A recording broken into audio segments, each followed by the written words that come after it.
প্রয়াত বজরাজ বাবু, বিপিন বাবু, অদল মানিক সরকার বাবু, এটা থেকে শিখে আসুন উত্তরটা প্লিজ। আমি এমন করবো না, আমি বলেছি আপনার question of finishing the question hour question I will call Mr.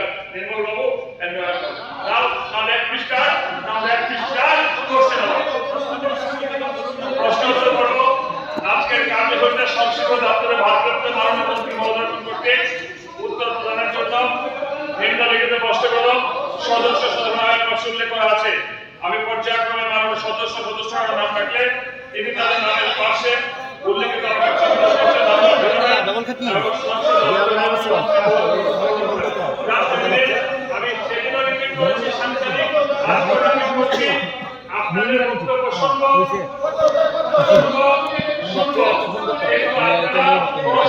পর্ব চলতে দিন। 100 বার শুনবো, সবাই দেখছে, সবাই শুনছে, সবাই বুঝছে না আমি বলেছি সেগুলো আমি যেটি দেখেছি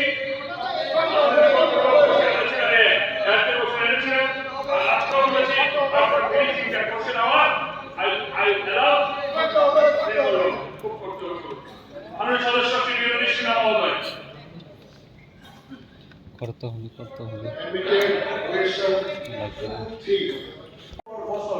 ক্লাস 6 থেকে 7 ওঠার পর আবার ভর্তি নেওয়া হচ্ছে। শুধু স্কুল ফি না স্যার, এটা কেন নেওয়া হচ্ছে?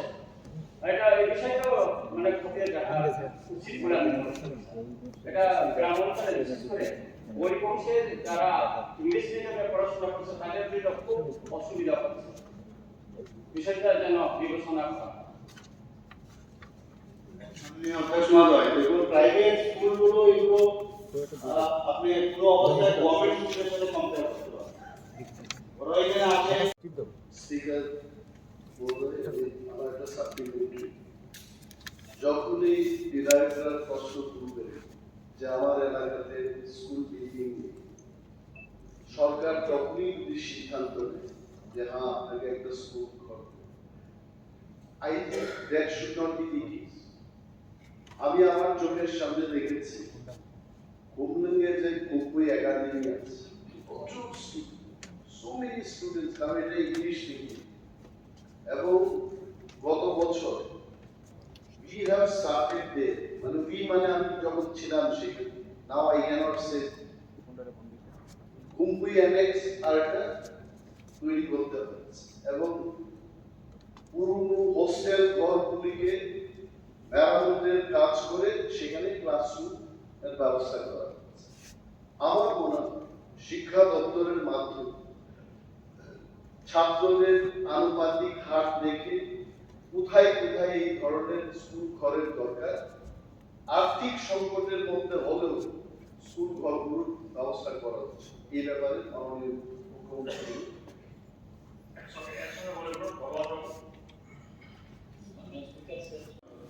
এখানে আমাদের মাননীয় অপোজিশন লিডার যে কথাটি বলেছেন এবং আমাদের মাননীয় বিধায়ক ভগবান চন্দ্র দাস যেটা বলেছেন, দেখুন এখানে যাই বলবেন আমাদের সবকটা আমরা নোট ডাউন করব, বলার জন্য বলানো এতটুকু আপনাদের বলতে পারি। নোট ডাউন আমরা করবো, নিশ্চয়ই করবো, আমাদের আধিকারিকরা এখানে আছে এবং যদি এখানে আপনার প্রতিটা স্কুলে একটা ম্যানেজমেন্ট কমিটি ওখানে আছে, স্কুল ম্যানেজমেন্ট কমিটি, তাদেরও এই বিষয়ে আমাদের কাছে আমাদের গোচরে আনা উচিত। আপনারা যেটা বলবেন ঠিক আছে, কিন্তু ওখানে যেহেতু একটা কমিটি আছে সব স্কুল, তারাও এই কমিটি আমি বিশ্বাস তাদের না হলে কেন হবে না, আর্থিক সমস্যা থাকলে বলবো আপনাদের, যাতে করে পরবর্তী সময়ে মানে কোনো প্রশ্ন যদি আবার বিধানসভায় করেন যে এবার তো বলেছিলেন এবার হয়নি, তার যথাযথ উত্তর আপনাদের স্যাটিসফাই করে আনবো। Supplementary sir question number 151 by আমাদের অপোজিশন লিডার ANIMESH প্রশ্নে রাজ্যের বিদ্যালয় শিক্ষা দপ্তরে কত সংখ্যক গ্রাজুয়েট টিচার এর শূন্য পদ আছে, অর্থাৎ ফর ক্লাস 9 এবং 10। উত্তর হচ্ছে বিদ্যালয়ের মধ্যশিক্ষা অধিকারের অধীনে গ্রাজুয়েট টিচার ফর ক্লাস 9 এবং 10 এর শূন্য পদ আছে মোট 1239। প্রশ্ন 2, উক্ত পোস্টগুলো পূরণ করার জন্য দপ্তর কোনো পদক্ষেপ গ্রহণ করেছে। উত্তর 2 বিদ্যালয় মধ্যশিক্ষা অধিকারের অধীনে শূন্য পদগুলি পূরণের জন্য দপ্তর যথাযথ পদক্ষেপ নিয়েছে এবং খুব শীঘ্রই যে আমাদের TRBT টিচার্স রিক্রুটমেন্ট বোর্ড এর মাধ্যমে শূন্য পদগুলি পূরণ করা হবে। The figure he has given here, 1239 class 9 এবং 10 কে যারা পড়াবে, I am sure they are STGT teachers, graduate teachers.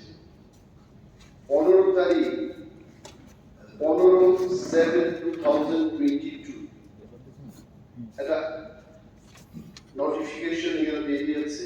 ওই নোটিফিকেশনে 230 জনকে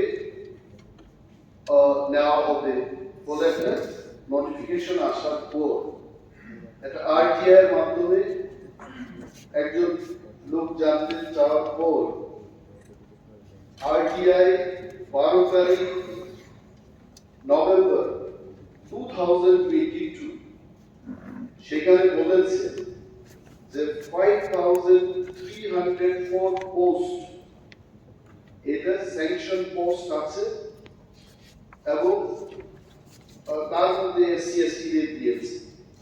তো আই ডোন্ট নো এই যে 1239 জন পোস্ট এই সংখ্যাটা ঠিক আছে কিনা, নাম্বার 2 যে STGT ছেলেমেয়েদের জন্য পরীক্ষা নেওয়া হয়েছিল 11 তারিখ সেপ্টেম্বর 2022, তার পরবর্তী সময় কোনো ধরনের পরীক্ষা নেওয়া হয়নি। TRBT teachers recruitment board of Tripura এদের যা গাইডলাইনস আছে সেখানে বলা হয়েছে minimum 2 times in a year শিক্ষক সম্পদা দূরীকরণে they can take examination. ওই রিজাল্ট ইভেন 11 তারিখ সেপ্টেম্বর 2022 যে পরীক্ষাটা নেওয়া হলো, that result also has not come. আমার মাননীয় মুখ্যমন্ত্রীর কাছে এটাই প্রশ্ন থাকবে যে এই পরীক্ষার ফল কবে বেরোবে এবং নেক্সট, কারণ এটা অনলি ফর 230 পোস্ট, যেহেতু 1239 জনের কথা বলেছে, পরবর্তী এক্সামিনেশন কবে হবে?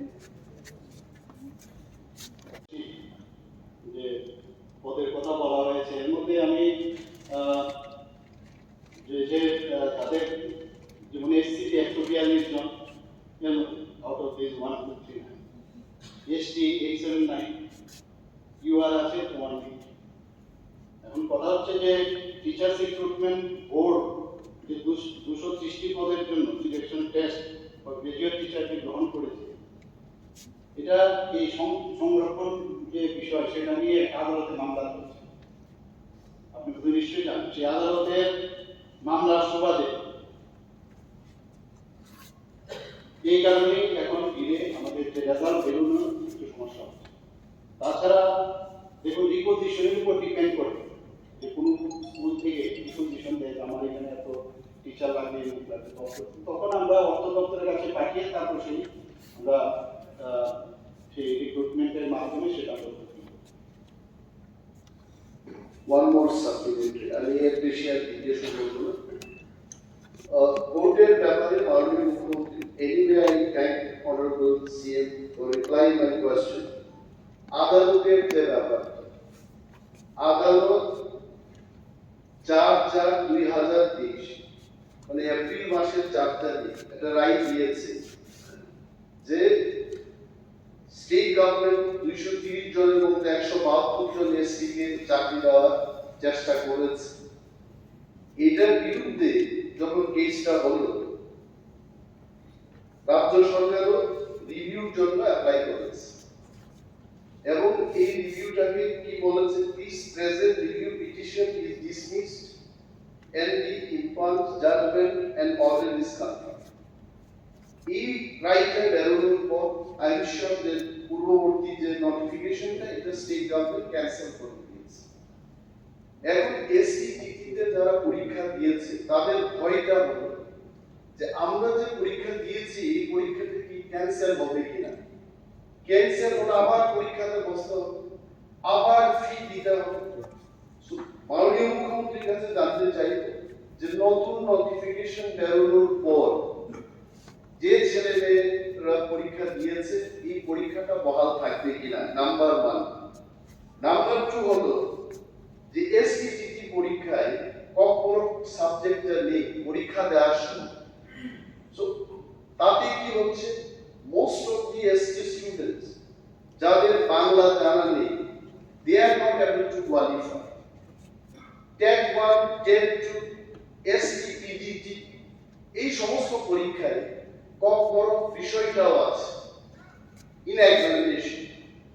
এই ব্যাপারটাও যে এসটিজিটি পরীক্ষায় কখনো সাবজেক্টটাকে ইনক্লুড করা হবে কিনা, this is also my question. Thank you sir. Sir আমি স্যার একসাথে মাননীয় মুখ্যমন্ত্রী দিয়ে দেবেন।